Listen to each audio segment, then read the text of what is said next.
Assalamualaikum warahmatullahi wabarakatuh. Perkenalkan, nama saya Juanda, NIM 2519804, mahasiswa Magister Pendidikan Geografi Fakultas Ilmu Sosial Universitas Negeri Padang. Hari ini saya akan menjelaskan tugas sebagai salah satu syarat dari mata kuliah Manajemen Risiko Bencana, yaitu yang berjudul Kajian Dampak Sosial, Ekonomi, dan Lingkungan Tradisi Pesta Babi pada Masyarakat Adat di Papua Barat dan Papua Selatan. Adapun dosen pengampu Bapak Profesor Dr. Dedi Hermon MP, Bapak Profesor Dr. Rosmadi bin Fauzi, kemudian Bapak Dr. Samadi MSI. Baiklah, mari kita masuk kepada bab 1 pendahuluan. Di dalam latar belakang ini, masyarakat adat di tanah Papua ini memiliki jalinan relasi yang sangat sakral dengan alam semesta dan hewan peliharaan mereka, di mana babi atau dalam bahasa Latin Sus scrofa menduduki kasta tertinggi dalam sistem nilai sosiokultural. Bagi masyarakat adat di wilayah Papua Barat maupun wilayah dataran rendah Papua Selatan, babi itu bukan sekedar komoditas peternakan biasa, melainkan simbol harga diri, struktur perkawinan, dan instrumen perdamaian yang sah. Tradisi pesta babi atau ritual adat yang melibatkan pemotongan babi dalam skala besar merupakan manifestasi dari rasa syukur, pengukuhan status sosial, serta penyelesaian konflik komunal yang sudah diwariskan secara turun-temurun sejak ratusan tahun lalu, menurut Wambrau dan Rumbiak pada tahun 2022. Dalam kondisi sosial, penyelenggaraan pesta babi ini bertindak sebagai perekat kohesi sosial yang sangat kuat antar klan atau kampung yang bertetangga, di mana tradisi ini menuntut adanya gotong royong tingkat tinggi, mulai dari tahap persiapan lahan, pengumpulan kayu bakar, hingga prosesi bakar batu atau disebut dengan barapen. Pembagian daging babi ini juga dilakukan berdasarkan hierarki adat yang ketat, yang sekaligus berfungsi untuk menegaskan kembali struktur kepemimpinan tradisional dan menjaga keseimbangan relasi kuasa di dalam masyarakat. Namun, dinamika sosial ini belakangan mulai bergeser seiring dengan menguatnya arus modernisasi dan pemekaran wilayah administrasi baru yang membawa pengaruh nilai-nilai luar ke dalam ekosistem adat. Itu menurut Monim dan Wanggai tahun 2023. Apabila ditinjau dari perspektif ekonomi lokal, tradisi pesta babi ini menciptakan perputaran uang dan barang yang sangat masif, namun sekaligus menyimpan potensi kerentanan finansial bagi rumah tangga masyarakat adat. Di satu sisi, permintaan babi yang melonjak tajam menjelang ritual adat menjadi penggerak ekonomi bagi para peternak lokal dan memicu aktivitas perdagangan di pasar tradisional. Selain aspek sosial dan ekonomi, dampak lingkungan dari ritual berskala besar ini juga mulai menunjukkan eskalasi masalah yang signifikan di era modern, di mana proses pembakaran dalam tradisi bakar batu yang membutuhkan kayu keras dalam volume besar secara berkala berkontribusi pada penurunan kualitas tutupan hutan sekunder di sekitar permukiman adat. Lebih jauh lagi, ketiadaan sistem pengelolaan limbah pasca penyembelihan massal berpotensi mencemari sumber air bersih warga dan memicu penyebaran vektor penyakit. Kondisi sanitasi lingkungan yang memburuk usai pesta adat kerap menjadi pemicu munculnya gangguan kesehatan komunal, menurut Mahuzar dan Diebze pada tahun 2024. Adapun rumusan masalah dalam penelitian ini, yang pertama adalah bagaimana strategi bencana lokal secara nasional dan internasional di Papua Barat. Yang kedua, bagaimana dampak sosial, ekonomi, kesehatan, dan lingkungan karena adanya perubahan penggunaan lahan terhadap keberlangsungan tradisi pesta babi dari kehidupan masyarakat yang ada. Yang ketiga, apa kaitannya dengan cadangan karbon di Indonesia dan dampaknya dengan gas rumah kaca di Indonesia, serta potensi bencana apa yang muncul dari gas rumah kaca tersebut. Adapun tujuan dari penelitian ini, yang pertama adalah untuk menganalisis strategi dari bencana lokal secara nasional dan internasional di Papua Barat. Yang kedua, untuk mengetahui dan menganalisis dampak sosial, ekonomi, kesehatan, dan lingkungan karena adanya perubahan penggunaan lahan terhadap keberlangsungan tradisi pesta babi dari kehidupan masyarakat yang ada. Yang ketiga, untuk mengetahui kaitan cadangan karbon di Indonesia dan dampak gas rumah kaca di Indonesia, serta potensi bencana yang muncul dari gas rumah kaca. Selanjutnya masuk kita ke tinjauan pustaka. Yang pertama adalah antropologi kebudayaan dan simbolisme babi di tanah Papua. Dalam struktur sosial masyarakat asli Papua, babi itu tidak dipandang sekedar sebagai komunitas peternakan atau sumber protein hewani semata, melainkan sebagai entitas yang memiliki nilai magis, religius, dan kultural yang sangat tinggi. Kedudukan hewan ini masuk ke dalam seluruh lini kehidupan adat, mulai dari simbol maskulinitas, alat pembayaran mas kawin, dowry, hingga instrumen utama dalam penyelesaian denda hukum adat menurut Wambrau dan Rumbiak tahun 2022. Secara antropologis, pesta babi menjadi panggung bagi para pemimpin tradisional atau big man untuk menegaskan pengaruh politik dan mengukuhkan status sosial mereka melalui kemurahan hati dalam membagikan daging kepada komunitas, menurut Monim dan Wanggai tahun 2023. Selanjutnya, dampak sosioekonomi ritual adat berskala besar. Penyelenggaraan pesta adat yang melibatkan pemotongan babi dalam jumlah masif memiliki implikasi ganda yang saling bertolak belakang terhadap kondisi ekonomi rumah tangga masyarakat adat. Di satu sisi, tradisi ini memicu pertumbuhan ekonomi subsisten di pedesaan karena meningkatkan perputaran uang dan memperluas jaringan perdagangan ternak antar wilayah. Namun di sisi lain, tingginya biaya yang harus dikeluarkan untuk membeli babi standar adat seringkali memicu fenomena pemiskinan kultural, di mana pendapatan keluarga habis dikonsumsi untuk urusan ritual dan mengabaikan investasi penting lainnya seperti pembiayaan pendidikan anak serta kesehatan, menurut Supriyadi dan kawan-kawan tahun 2021. Selanjutnya, C. Ekologi kultural dan konsekuensi lingkungan tradisi lokal. Relasi antara aktivitas budaya masyarakat adat dengan kelestarian alam sekitar dapat dikaji melalui kacamata ekologi kultural. Pelaksanaan tradisi bakar batu atau barapen ini menjadi bagian dari pesta babi secara langsung, meningkatkan tekanan terhadap ekosistem hutan sekunder akibat eksploitasi kayu bakar secara terkonsentrasi. Selain masalah deforestasi lokal, penumpukan limbah domestik dan sisa pemotongan hewan yang tidak dikelola dengan standar sanitasi modern berpotensi besar memicu pencemaran kaliform pada badan air terbuka di sekitar pemukiman. Fenomena ini menunjukkan adanya titik temu yang rawan konflik antara pelestarian tradisi dengan daya dukung lingkungan hidup. Selanjutnya, kerentanan ketahanan pangan dan krisis kesehatan hewan. Ketahanan tradisi pesta babi di era modern kini menghadapi tantangan besar akibat kerentanan ekosistem peternakan terhadap penyebaran penyakit menular eksotis. Munculnya epidemi seperti African Swine Fever atau ASF di beberapa wilayah Papua Barat dan Papua Selatan telah mengubah peta risiko peternakan rakyat secara drastis, menurut Wenda dan Kogoya tahun 2023. Di mana kehilangan populasi ternak akibat kematian massal tidak hanya memicu kelangkaan pasokan babi untuk kebutuhan ritual, tetapi juga merusak tatanan pemenuhan gizi berbasis kearifan lokal. Realitas ini menuntut adanya reorientasi manajemen peternakan adat yang lebih adaptif terhadap aspek biosecurity tanpa harus mencerabut akar nilai-nilai kesakralan budaya yang diyakini masyarakat. Selanjutnya masuk kita ke metodologi penelitian. Yang pertama adalah pendekatan dan metode penelitian. Penelitian ini menggunakan pendekatan kualitatif dengan metode analisis isi atau content analysis dan studi dokumenter, di mana pendekatan kualitatif dipilih karena berfokus pada pemahaman interpretatif terhadap makna, simbol, serta dampak sosial, ekonomi, dan lingkungan dari tradisi pesta babi tanpa melibatkan pengujian statistik. Melalui metode analisis isi, peneliti secara objektif dan sistematis dapat menarik kesimpulan dari berbagai data tekstual dan audiovisual yang merekam realitas kehidupan masyarakat adat di Papua Barat dan Papua Selatan. Selanjutnya, sumber data. Sumber data dalam penelitian ini sepenuhnya berasal dari data sekunder yang dikelompokkan ke dalam dua kategori utama. Yang pertama, data audiovisual atau film dokumenter. Data utama berupa visualisasi realitas di lapangan yang bersumber dari film dokumenter resmi, video etnografi atau liputan mendalam mengenai tradisi pesta babi dan upacara bakar batu di wilayah Papua Barat dan Papua Selatan. Film dokumenter ini dianalisis untuk merekam dinamika interaksi sosial, skala pemotongan hewan, dan kondisi ekologis pasca acara. Yang kedua, data tekstual atau menurut jurnal ilmiah.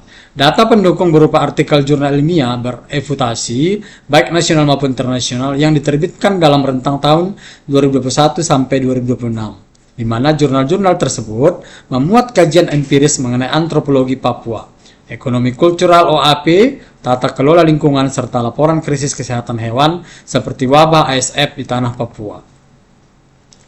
Selanjutnya teknik pengumpulan data. Adapun pengumpulan data dilakukan tanpa interaksi langsung di lapangan atau non-obstrusive method, melainkan melalui dua teknik berikut. Yang pertama ada observasi dokumenter, yaitu peneliti melakukan pengamatan berulang terhadap film dokumenter yang telah dipilih. Proses ini diikuti dengan pembuatan transkrip adegan, pencatatan narasi penting, serta tangkapan layar pada momen-momen kritis yang memperlihatkan dampak lingkungan, aspek limbah dan kayu bakar, serta dampak ekonomi, transaksi denda atau mas kawin. Yang kedua, studi kepustakaan atau literatur review. Peneliti ini melakukan penelusuran jurnal melalui basis data digital seperti Google Scholar, Garuda, dan Scopus menggunakan kata kunci spesifik seperti pesta babi Papua, ekonomi kultural OAP, dampak bakar batu, dan wabah ASF Papua. Artikel yang relevan kemudian dikumpulkan dan telah secara mendalam. Selanjutnya instrumen penelitian. Instrumen utama dalam penelitian kualitatif ini adalah peneliti sendiri atau researcher as the primary instrument yang bertindak sebagai perencana, pengumpul data, penganalisis sekaligus penafsir makna. Adapun instrumen bantu yang digunakan meliputi lembar matriks analisis dokumen untuk mencatat poin-poin penting dari jurnal dan panduan pengamatan adegan video atau video observation guide guna menjaga fokus analisis pada aspek dampak sosial, ekonomi, dan lingkungan. Selanjutnya teknik analisis data. Analisis data dilakukan dengan teknik analisis kualitatif model Miles, Huberman, dan Saldanha yang diadaptasi untuk studi dokumen. Yang pertama, konsensasi data atau peneliti merangkum isi jurnal dan memilih hasil transkrip film dokumenter, membuang informasi yang tidak relevan, serta memfokuskan data pada 3 klaster utama: dampak sosial, ekonomi, dan lingkungan. Yang kedua, penyajian data atau data display, menyusun potongan dari data film dan sintesis teori dari jurnal ke dalam bentuk matriks komparatif antara wilayah Papua Barat dan Papua Selatan. Dilanjutkan dengan deskriptif naratif yang logis. Penarikan kesimpulan atau conclusion drawing menghubungkan temuan visual dari film dokumenter dengan landasan teoritis dari jurnal untuk melahirkan kesimpulan yang utuh mengenai realitas dampak tradisi pesta babi di era modern. Selanjutnya, keabsahan data. Guna memastikan data yang disajikan objektif dan dapat dipertanggungjawabkan, peneliti menerapkan teknik triangulasi sumber. Keabsahan data diuji dengan cara mengonfrontasi atau mencocokkan apa yang terlihat dalam tayangan film dokumenter dengan hasil-hasil penelitian empiris yang tertulis di dalam jurnal ilmiah. Jika temuan visual didukung kuat oleh data statistik atau laporan tertulis dalam jurnal, maka data tersebut dinyatakan valid dan reliable untuk ditarik sebagai kesimpulan penelitian. Selanjutnya, hasil dan pembahasan. Yang pertama, hasil penelitian. Melalui teknik analisis isi terhadap rangkaian film dokumenter etnografi Papua serta sintesis mendalam dari literatur jurnal ilmiah dari tahun 2021 sampai 2026, ditemukan beberapa data sekunder krusial sebagai berikut. Yang pertama, strategi bencana lokal dan global, di mana tata kelola risiko bencana di Papua Barat bertumpu pada integrasi kearifan lokal seperti sistem zonasi hutan adaptasi dengan kerangka kerja nasional BNPB dan internasional atau Sendai Framework. Strategi ini berfokus pada mitigasi berbasis komunitas terhadap ancaman gempa, tanah longsor, dan kenaikan permukaan air laut. Yang kedua, dampak alih fungsi lahan terhadap tradisi, di mana ekspansi perkebunan kelapa sawit skala besar dan pemekaran wilayah perkotaan secara masif di Papua Barat dan Papua Selatan telah mengerus wilayah jelajah babi hutan dan area pangan sagu. Dampak ini memicu inflasi harga babi adat, memicu friksi sosial antar klan, memburuknya sanitasi air pasca pesta, serta meningkatnya kerentanan penyebaran zoonosis. Yang ketiga, korelasi pelepasan karbon dan gas rumah kaca, di mana konversi hutan primer Papua menjadi bahan monokultur tidak hanya merusak ruang hidup tradisi, tetapi juga melepas cadangan karbon masif yang tersimpan di dalam tanah gambut dan biomasa hutan. Pembakaran kayu secara konsentrasi saat ritual barapan ikut menyumbang emisi GRK lokal yang dalam skala nasional mempercepat pemanasan global dan memicu anomali cuaca ekstrim atau hidrometeorologi. Selanjutnya pembahasan, yang pertama adalah strategi bencana lokal secara nasional dan internasional di Papua Barat, di mana manajemen risiko bencana di Papua Barat tidak dapat dipisahkan dari bentuk adaptasi ekologis masyarakat adat yang tertuang dalam kearifan lokal. Sistem adat seperti sasi, yaitu larangan mengambil hasil alam dalam jangka waktu tertentu, secara de facto berfungsi sebagai strategi perlindungan vegetasi, lereng dan pesisir dari bahaya abrasi serta tanah longsor. Secara nasional, BNPB mulai mengadopsi ruang budaya ini ke dalam program Desa Tangguh Bencana atau Destana, mengakui bahwa pelibatan lembaga adat jauh lebih efektif dalam menyebarkan edukasi mitigasi struktural. Selanjutnya pada level internasional, strategi bencanaan di wilayah ini mulai diselaraskan dengan prinsip-prinsip Sendai Framework for Disaster Risk Reduction. Lembaga swadaya internasional menekankan pentingnya hak atas tanah ulayat sebagai benteng pertahanan ekologis alami. Melalui analisis dokumen ditemukan bahwa wilayah Papua Barat yang mempertahankan hukum adatnya memiliki tingkat ketahanan resiliensi yang lebih tinggi terhadap bencana hidrometeorologi. Hal ini membuktikan bahwa sinkronisasi antara kebijakan hukum nasional, pandangan internasional, dan kepatuhan adat lokal adalah kunci utama perlindungan wilayah dari ancaman bencana modern. Selanjutnya, dampak multidimensi perubahan penggunaan lahan terhadap tradisi pesta babi. Alih fungsi lahan berskala masif di Papua Barat dan Papua Selatan membawa efek domino yang merusak tatanan tradisi pesta babi. Secara ekonomi, penyusutan hutan berburu memaksa masyarakat beralih dari berburu babi hutan menjadi membeli babi ternak dari luar daerah dengan harga yang sangat tinggi, di mana kondisi ini memperparah kemiskinan kultural karena anggapan domestik OAP terkuras habis demi pemenuhan denda adat atau mas kawin. Dari aspek kesehatan dan lingkungan, perubahan bentang alam ini juga memperburuk dampak pelaksanaan ritual. Ketika hutan masih luas, limbah biologis dari pemotongan babi skala besar dapat terurai secara alami oleh ekosistem.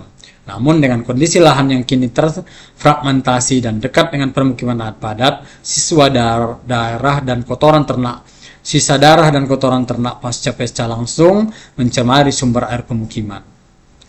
Dokumentasi visual dalam beberapa film dokumenter memperlihatkan adanya penurunan kualitas air bersih secara drastis pasca ritual, yang berkorelasi langsung dengan meningkatnya kasus diare dan penyakit kulit pada anak-anak adat, serta mempertinggi risiko transmisi penyakit dari hewan ke manusia.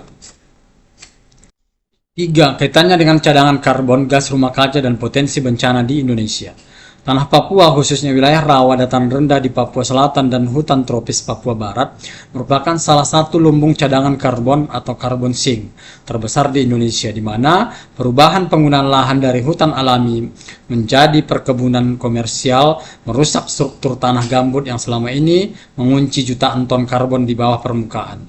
Ketika lahan tersebut dikeringkan atau dibakar, karbon yang tersimpan lepas ke atmosfer menjadi emisi gas rumah kaca atau GRK dalam bentuk karbon dioksida atau CO2. Di samping itu, emisi GRK ini diperparah dalam skala mikro oleh aktivitas pembakaran kayu keras secara massal selama berhari-hari dalam tradisi bakar batu saat pesta babi berlangsung. Akumulasi emisi GRK dari degradasi hutan Papua ini berkontribusi langsung pada peningkatan suhu global dan ketidakstabilan iklim secara nasional di Indonesia. Dampak nyata dari tingginya gas rumah kaca ini termanifestasi dalam bentuk ancaman bencana hidrometeorologi yang kian agresif. Potensi bencana yang muncul meliputi siklus El Nino dan La Nina yang tidak menentu, sehingga memicu kekeringan ekstrim yang mengancam ketahanan pangan berbasis sagu di Papua, hingga intensitas hujan ekstrim yang menyebabkan banjir bandang dan tanah longsor di wilayah tangkapan air.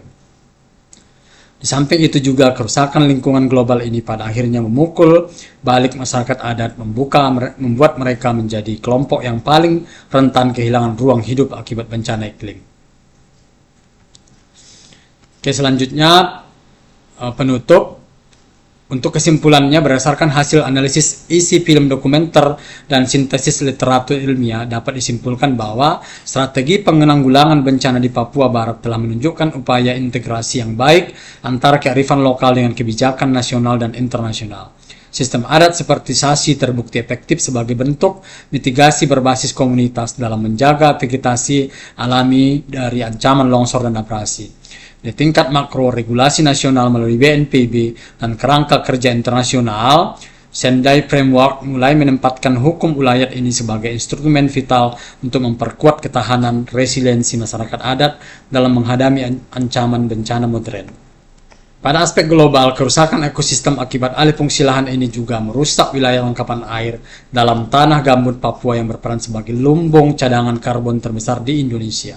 Pelepasan karbon secara masif ke atmosfer yang berkelindan dengan emisi mikro dari pembakaran kayu dalam tradisi bakar batu berkontribusi langsung pada peningkatan akumulasi gas rumah kaca secara nasional, di mana dampak dari tingginya emisi GRK ini memicu eskalasi bencana hidrometeorologi ekstrim seperti banjir bandang, tanah longsor, dan kekeringan, yang pada akhirnya memukul balik ketahanan pangan dan mengancam keberlangsungan ruang hidup masyarakat adat Papua sendiri. Selanjutnya saran, penulis berharap penulisan ini menjadi bermanfaat untuk peneliti selanjutnya untuk mengumpulkan data-data yang diperlukan terkait topik pembahasan ini. Sekian dan terima kasih. Assalamualaikum warahmatullahi wabarakatuh.